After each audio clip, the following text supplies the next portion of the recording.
Hi, good morning. எல்லோரும் எப்படி இருக்கீங்க? நானும் நல்லா இருக்கேன். கடவுள் எல்லாருக்கும் துணையாக இருக்கட்டும். இன்றைக்கி நம்ம பார்க்க போகிற வீடியோ என்னன்னா சப்பாத்தி வித் சன்னா மசாலா. சன்னா மசாலாவுக்கு எண்ணெய் ஊற்றி கிராம்பு 1 கிராம்பு, சோம்பு 1 ஸ்பூன், பட்டை, ஏலக்காய் 2, பிரியாணி இலை, கஸ்தூரி இலை ஒரு 2-3, அவ்வளோதான். இது போட்டுட்டு அதுக்கப்புறம் தக்காளி 4 தக்காளி, 2 வெங்காயம், 1 இஞ்சி.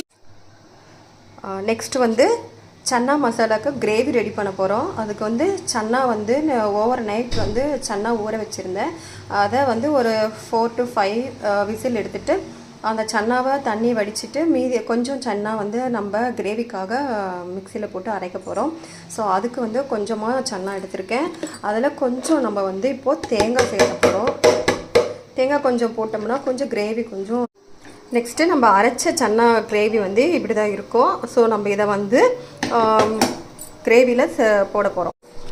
நெக்ஸ்ட்டு நம்ம சன்னா கிரேவிக்கு வந்து சன்னா அரைச்சமில்ல அதை போட்டுட்டு நம்ம நெக்ஸ்ட் வந்து மசாலா போட போகிறோம். சன்னாவோட கிரேவி வந்து இப்படி வந்துடும் எண்ணெய் பிரிஞ்சிட்டு. ஸோ நெக்ஸ்ட்டு நம்ம என்ன பண்ண போகிறோன்னா நம்ம சுண்டல் வந்து எடுத்து வச்சுருக்கோம்ல அதை வந்து இதில் போட்டுக்க போகிறோம். அவ்வளோதான். போட்டுட்டு ஒரு 15 மினிட்ஸ் நீங்கள் வச்சிங்கன்னா சன்னா மசாலா நம்மளுக்கு ரெடி ஆகிடும்.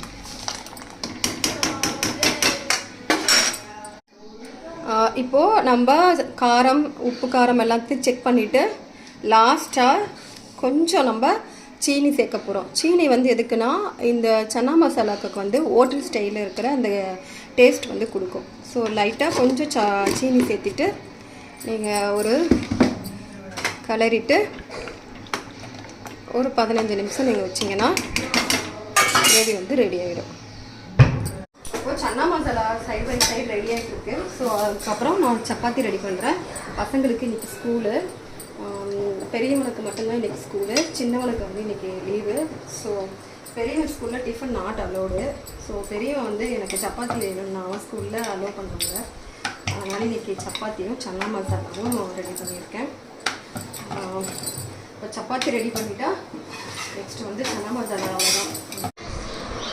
Gravy chana masala gravy ready நம்மளுக்கு.